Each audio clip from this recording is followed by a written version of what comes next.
All right, welcome to the North Florida Prep Report. I'm Andrew Jupe here on a fantastic Monday, October 14th, ready to get to the action here, the football scene here in the North Florida area. Of course, coverage range coming from Suwannee to Walton counties, typically what we rock with. Here, those 39 schools are going to be our focus for our coverage area here for the I-10 Sports Media Network. So, couple issues going on here today. We usually would get to our overreaction Monday, but we're going to have to put a pause on that today because we've got more pressing matters. That's right, Monday Night Football. So 3 pieces of that puzzle, 3 games going on here tonight, as well as an FHSAA announcement, which will affect playoffs. So stay tuned with us here of what we got going on. First, we're going to attack the game previews. Then we'll get to the FHSAA announcement. And then we're going to drop those predictions here. Of course, solid week last week. Overall, looking pretty good, as you can see here. Not too shabby here. We made some mistakes, which we'll get into in the what we got wrong of our overreaction Monday, probably Tuesday edition here going forward in the next day or so. But we will get to that. Apologies in advance to South Walton and Osceola. We know. Okay.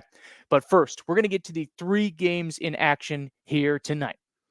Game number 1 here is Lafayette coming in at 2-4 against 4-2, the Branford Bucks. So this is a rescheduled game that was supposed to take place a while ago, but of course, with the 2 storms coming through the area, obviously, that's why we're playing on Monday nights. So, defensive personnel, Hawkins, can he continue to get it churning? Of course, the young sophomore, good. He's got 5 sacks on the season. He gets after it. Tackle machine there. Can he put enough pressure on this run game with the rest of the front 7 here for Lafayette to let their offense do the work? We shall see, but it'll be a big contest here in the Rural Ball.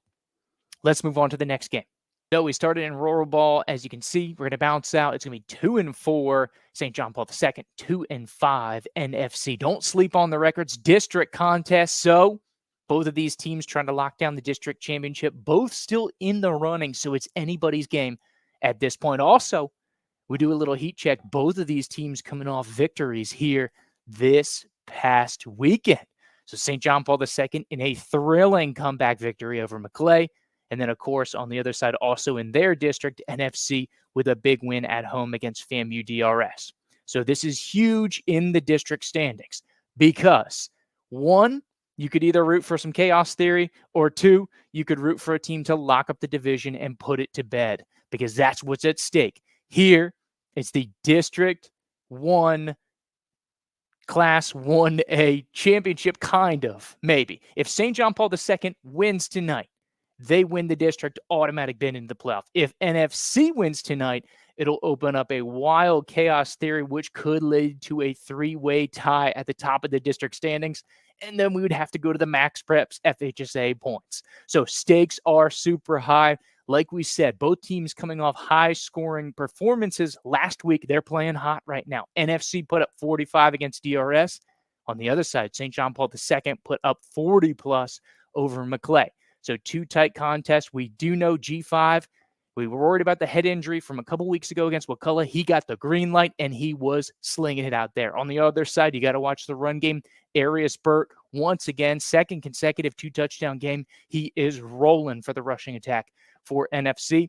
So big stakes here in the district tonight for both of those teams that'll be going on at the Eagles Nest up at NFC on Tallahassee's north side. Number 3. Last but not least, it's undefeated 6-0 Taylor County against Florida High, coming in at 4-3. This is a District 3 2A competition going on with us here tonight. And of course, this will go far to determine the district championship, as we talked about in that previous game. So 2 teams coming in with a little bit of different style. So Florida High coming off a tough loss to Gadsden at home just a couple days ago over the weekend. Taylor County extended the 6-game win streak on the road against an undefeated Chiefland team. It took them to late in the game to be able to get the breakthrough, finally capture that game-winning touchdown. Ryan Hamilton to Kingston William, the Ballers at play on the road. So this one should be an interesting contest. of what you want to see going forward here today. Both these teams, I love their front seven. I love their attack on defense. You talk about Broxton, the Vanderbilt commit here for Florida High. You got Cowie slinging it on offense. You got the two running backs in there. Of course, Hackett and Threats over on the other side. How do you not like the passing game that we already talked about? Hamilton, Williams, who else you want in the mix? Of course, should be a really fun contest. So, once again, we'll set the table for you.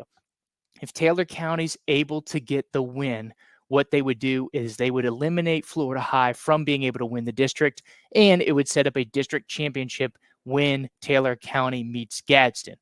But if Florida High is able to win, it could potentially set up a chaos situation to create a three-way tie at the top of the district. So if Florida High beats Taylor County, and then Taylor County in turn beat Gadsden later on, they would all be 1-1 in the district, and then we'd have to go to the points. So a little bit of a wild chaos theory here going on, but we'll see how we handle it going forward. So there you go.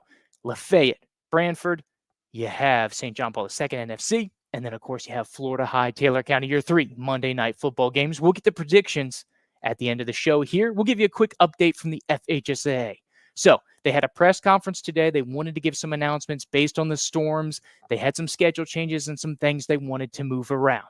So a couple different elements at play. One, we kind of on accident got an update on the state championships from the FHSAA, thanks to a question from Josh Wilson over at Florida HS Football. He asked, hey, what's up? Are we going to get the games at FIU? And they confirmed. So the rumors are true. They have not announced it officially, but they have reached allegedly a verbal agreement December 11th through the 14th, Wednesday, Thursday, Friday, Saturday, to play the 1A through 7A state championship games at Pitbull Stadium, Dale, down in Miami, of course, at the campus of Florida International University. So that's one part of the issue. They came on accident. So shout out to Josh for that one. On another front, what they have done, and I think the big announcement is they will be utilizing and adding essentially an extra week to the regular season. So as it stood, the last game day was going to be November 1st, that Friday, or November 2nd. That last weekend was going to be the first week of November. They have now allowed it to be rescheduled, other games to be played the second week of November. So before you get excited and think, all right, we just stole another Friday, November 8th, going to get an extra game. No. Only till November 7th. So your makeup games have to be played by Thursday. So that'll obviously affect everything that gets going in. They want to allow for processing and all this other stuff, blah, blah, blah, blah, blah. So that will be done and held that week, November 7th, Thursday, the last day. So you may ask, but that changes the calendar for the rural games. 1A through 7A is fine. All they've done is push those back. That's why they gave the extra week off for that December 6th, which will now actually be the final 4 games to lead into the state championships. But what it does is it changes the picture for the rural classification, because what the teams in the rural classification were pitched was like, hey, we're going to split the region, the classification into 2 brackets, an A bracket and a B bracket. The top A bracket will have 20 teams. So there's no rules as region or anything like that that have to get a certain amount of bids. Everybody's in the same pot. We're just taking the top 20 ranked teams. So what this change does is it cuts it down to 16 teams. So those play-in games, which was going to be comprised of 8 teams in 4 playoff games, seeded 13 to 20, would then enter into the 16-team field, so it would create a 5 playoff system.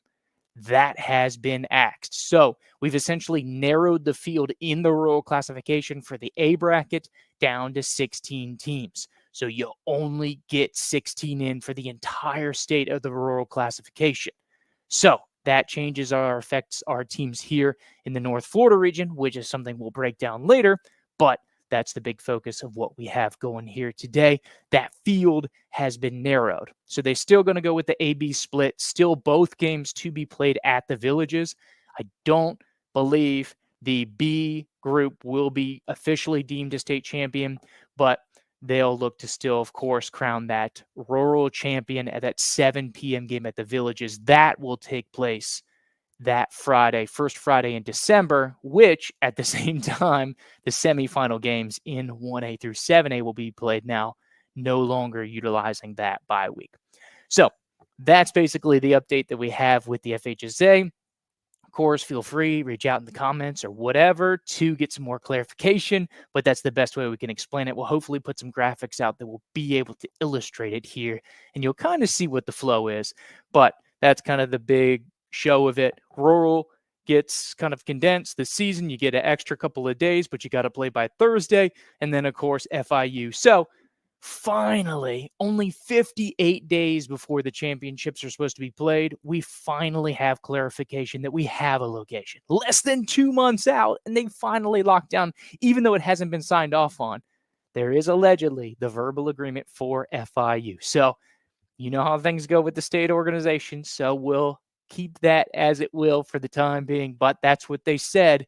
We can put the link in below so you can check out that press conference as you see fit below to get your own determination. But I figured we'd just give you the spark notes. All right, so let's go to chapter 3 here of our matchups. So we gave you the previews, we gave you the state announcement, and of course, the best part of it, we're setting ourselves up for later in the week to get roasted here, the predictions. So let's get into it. Of course, the first game, Lafayette and Branford. We're feeling it here today. There's something in the water. I like a rested Lafayette, and I think they can do enough, like we said, with Hawkins on the defensive side to limit Voigt and that double quarterback wildcat situation, and then let the passing game roll. Let's get it slinging, hanging by the Murphy. Do your things, boys. We're rooting for you here against the Bucks. So go get it done. Let's get win number 3. Try to jump up in those standings with this condensed field that we have here in the playoffs. Next game, jumping forward here for the prediction, it's going to be the 1A classification game that we have on Monday Night Football here. St. John Paul II at North Florida Christian. It's the Panthers versus the Eagles. So, like we said, both teams coming off victories here for this matchup.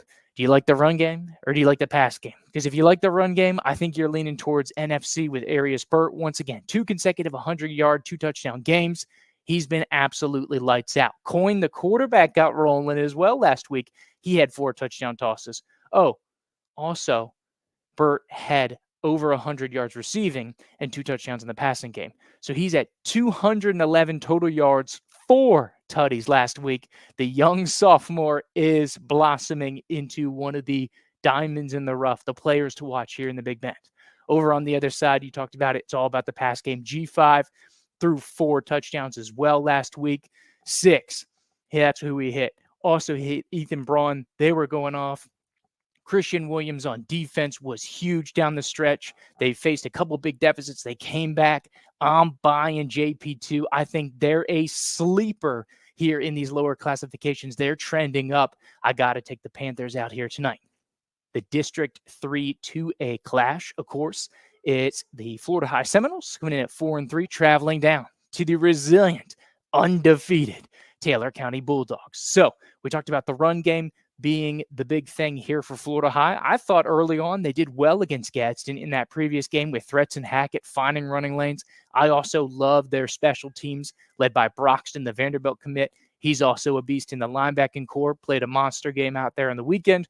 Over on the other side, you talk about Taylor County, who's really been feeling it. They took a Chiefland team who was scoring almost 42 points a game at home.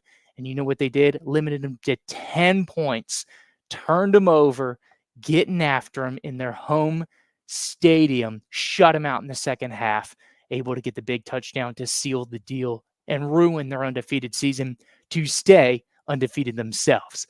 I like what's in the mix here for Taylor County. The story is cool. The resilience is unbeatable. And the Braswell era is off and rolling. Hamilton, Williams, and of course, let me get my guy's name right. The Taylor County kicker, Talon. I know I'm going to pronounce your last name wrong. Abigeris is what I'm going to go for. He had 2 big kicks and extra points. So he had 7 of the 13 points to take down Chiefland. He also landed an onside kick himself. But it's a really awesome story that I've seen floating around social media. So shout out to Talon. Of course, The home getting really affected by Hurricane Helene, still coming out, contributing to Taylor County and performing well through it all. Just part of the great story that's making up kind of the Taylor County Bulldogs this season. How do you not root for them? How do you not pick them here tonight? I like them at home. Give me the Dogs to take it to 7-0. I say Abajeris gets 4 field goals, and they go off into the sunset with a big district win to set up a de facto championship against Gadsden. So I know a little bit of a long-winded road that we had here tonight with the Monday Night Football games and the FHSAA announcement, but we had to get it all out to you here. So thanks for joining in for the North Florida Prep Report. Stay tuned with us this week. We still got to get into our overreactions from the weekend, what we got wrong, what we got right. Once again, sorry, Osceola. Sorry, South Walton. We got you. We will amend our wrongs here later in the week. Make sure you tune back with us. Thank you for coming aboard. Be well.